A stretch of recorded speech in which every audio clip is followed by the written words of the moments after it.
Mike Morhaime gathers all talent from Blizzard into new studio while we take a look at all the brand new changes to DK's monks and a brand new Covenant ability for rogues? What?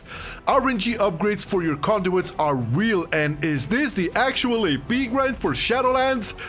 All this plus more in On Cooldown, the weekly WoW news show you want to watch because it's Friday. And what other better thing do you have to do right now? Really? Rejoice, Windwalkers! Blizzard has not forsaken you! In the latest build for the beta, we had numerous, and I say numerous, class changes when it comes to conduits and certain spells and abilities. Monks have been touched a bit, and Windwalkers are getting some love. Apart from some bug fixes, bugs that have been plaguing the monks all specs since early alpha, one of the best change is to Energizing Elixir, the talent. Now this bad boy is off the GCD. This essentially can make it a top contender, definitely the best for AoE according to Babylonius, and that just goes to show you what being off the GCD can do to an ability that was advised to not be used in any scenario. This is a major change, and little by little the GCD battle is fought with small victories here and there. The Kyrian and Nightfey Covenant abilities have also been redesigned a bit, but not yet implemented into the game. Weapons of Order increases mastery by seemingly 3% more, scaling appropriately for Windwalker, with Rising Sun Kick still reducing chi cost by 1 for 5 seconds. Moreover, Blackout Kick will reduce the cooldown of respective abilities by 1 extra second. Feline Stomp will deal nature damage and deal additional damage to targets that stay in the Feline continuously. Not sure if the reset mechanic will remain since the tooltips are misleading, but both of these plus a buff to Spinning Crane Kick to actually do damage to 6 targets, not just to hit them, are very reassuring. Death Knights are no longer going Nightfey! Woo! You've been waiting for that. I've been waiting for that. Overall, Death's Due has been nerfed in the way it provides the buffs and the amount of strength it provides, not to mention damage reduction. Now, Hard Strike, Scorch Strike, and Obliterate debuff the target with Death's Due to reduce the amount of damage they do to you by 1% per cast, and transfer that much percentage in strength to fuel your DPS, capping at 8% instead of 15%. Additionally, Obliterate will hit an extra target while inside Death's Due. This is definitely a major nerf to the damage it provides, but a buff to Frost Decay Cleave. Obliterate, especially with the Obliteration build and using a two-hander, will hit like a fucking truck. And cleaving is going to be crazy since Obliterate already outscales Frostbite in AoE if you're using a two-hander. So this is going to be pretty strong. I suppose this change comes to no surprise for anyone. The way the ability scaled already solidified it as a BIS for all DK specs, Death's Due that is, and that just way too much power for one Covenant to have in a world where they are supposed to be competitive with pros and cons. Now I can go to Necrolords with 0 regrets, not to mention that the added Obliterate effect is actually a good enough reason for me to go Nightfey if I want to play Frost. The original effect was boring, Obliterate builds are boring, but combine them and a change to the rotation a bit and now you perform like a fucking explosion, man! Imagine big-ass Obliterates hitting 2 targets. Arenas. It's a new playstyle. It's very nice, Blizz. We like it. Thumbs up.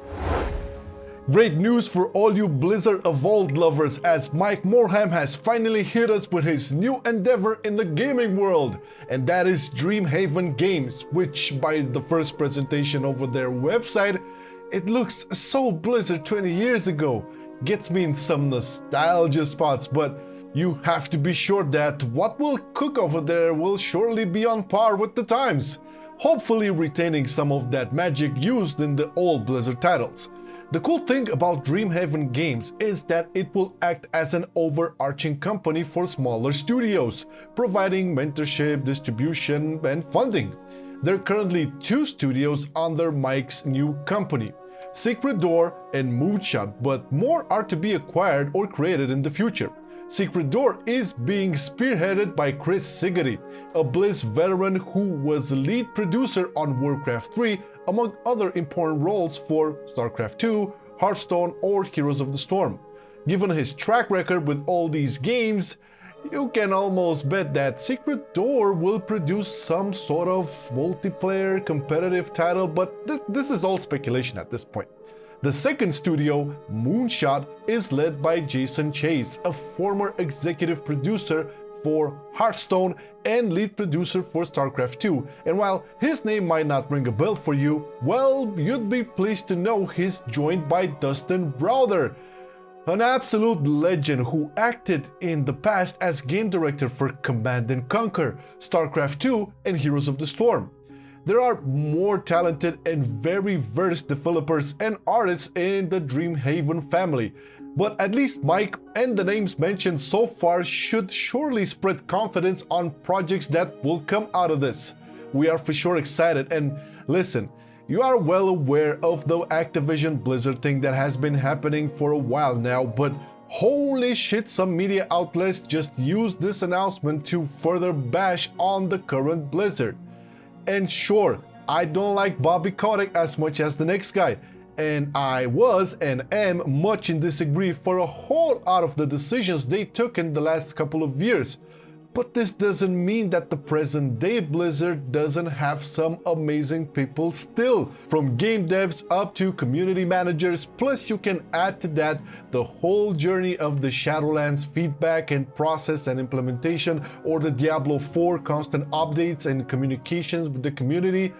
Present day Blizzard had a lot of fuck-ups, and they get roasted for them, rightfully so. Shit, I know we did it every time they deserved it, but for the love of God, let's match that with the praise they deserve when they actually do good. That's all I'm saying. That being said, I think you'd be quite happy with what is to come from Mike's Dreamhaven, present day Blizzard, and let's not forget Rob Pardo's Bonfire Studio, which has yet to announce any project since its conception 4 years ago, but nevertheless, the studio garnered some amazing talent that also served for many years on the Blizzard of old. Folks like Nick Carpenter, the man who, alongside Sam Didier and Chris Metzen, defined a lot of the visuals and stories on Warcraft, StarCraft, or Diablo. And let's not forget Josh Mosquera, the man who essentially saved Diablo 3 with Reaper of Souls. The future is bright, my friends. Very bright indeed. And today's comment of the day comes from Corey Foster, and they said, Who is this guy talking?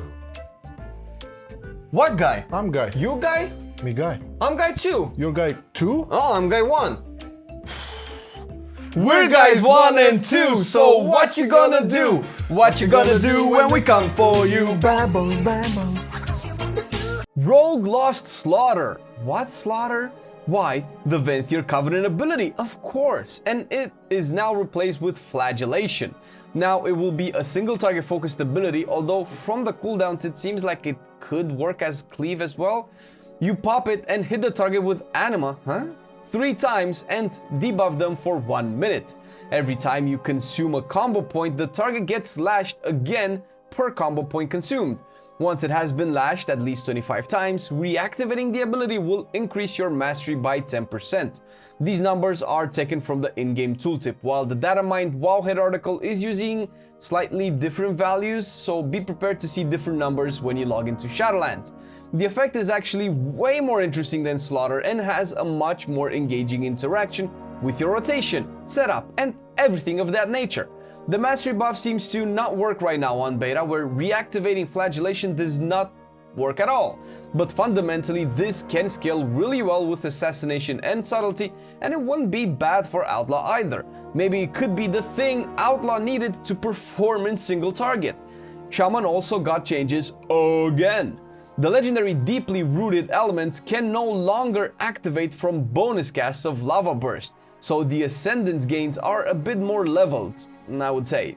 While Enhancement had the Doomwind's legendary either corrected tooltip-wise or simply designed to give you a 100% Wind Fury chance for 8 seconds once you drop Wind Fury Totem. As for Restorations, Yonat's Natural Focus has had its tooltip and effect updated to showcase that Chain Heal will be buffed by 10% per wave and surge casted, and stacks 5 times. Not to mention that Fate Transfusion has had its damage profile readjusted, the scaling of it changed, but it now splits on all enemies affected. This could make it deal less AoE damage overall, but more single target damage, and people have already been testing this. Which is good, because pretty much all Covenant abilities for Shaman are AoE anyway. At the same time, Chain Harvest has been buffed again to scale even higher with spell power, and Vesper Totem nerfed again. All in all, the changes have been pretty good, and it's nice to see that they are addressing specs continuously, and hope this attitude keeps on going for the duration of 9.0 live patch as well. Well, here it is, the grind you've been waiting for. Well, not really, but man, are people outraged by this. So, in the maw, the Venari vendor will sell you 4 new items or recipes or whatever, out of which 2 are really important.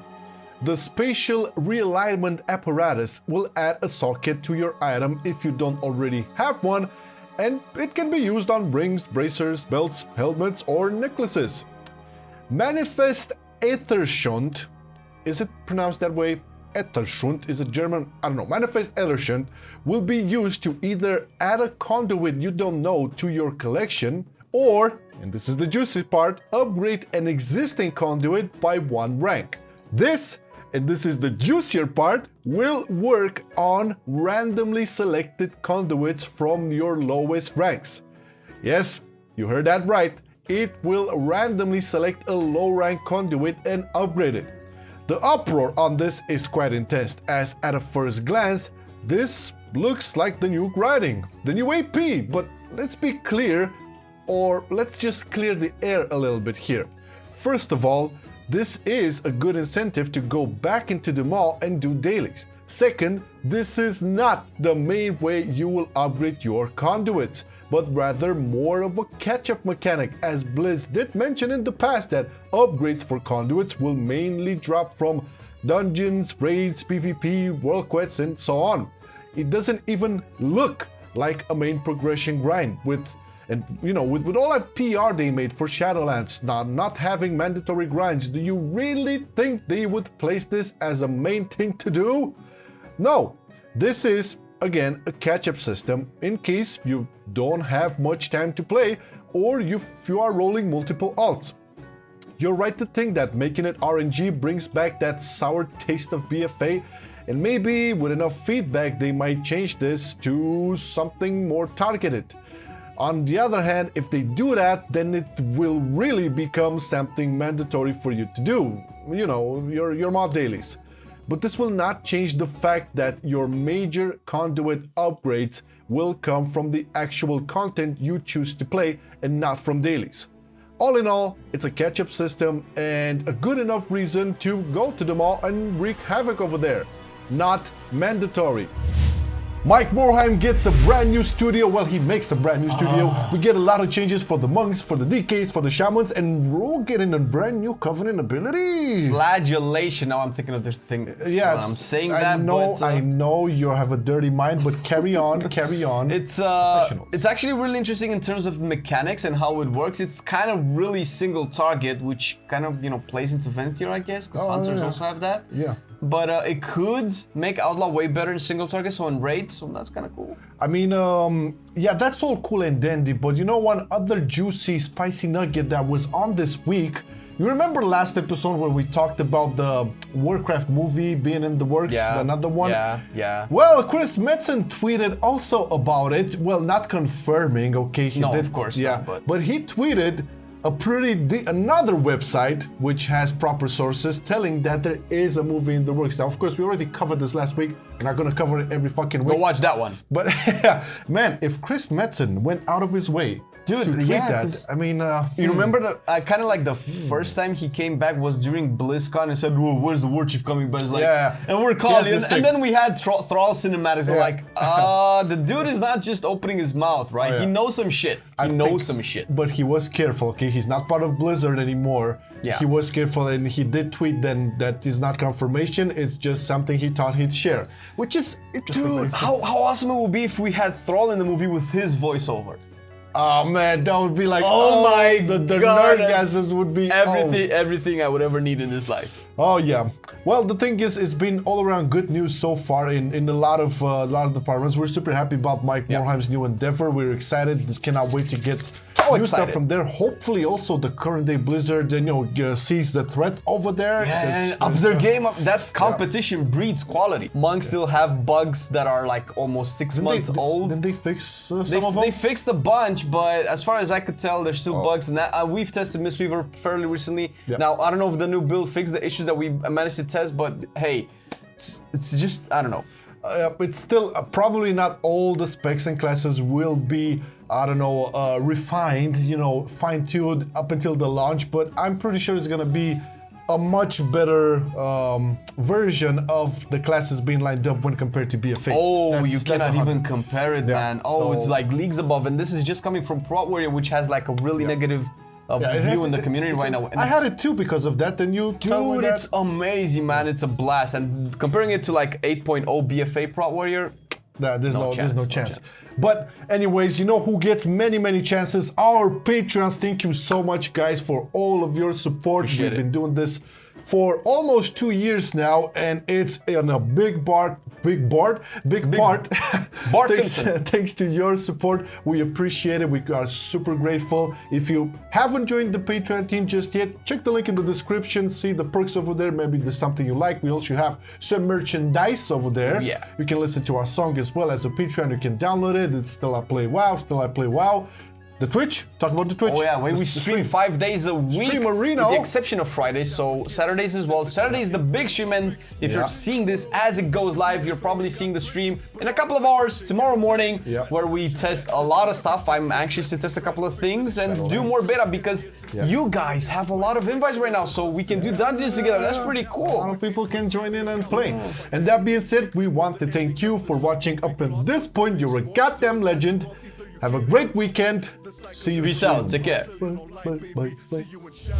I've been loving it then, I still love it now. Still, I play WoW. Still, I play WoW. Getting better every day, let me show you how. Cause still, I play WoW. Still, I play WoW. It's getting harder to stay, but at the end of the day, it's a guilty pleasure, so just log in and play. Whether it's classic or retail, I'ma do a /bow. Still, I play WoW.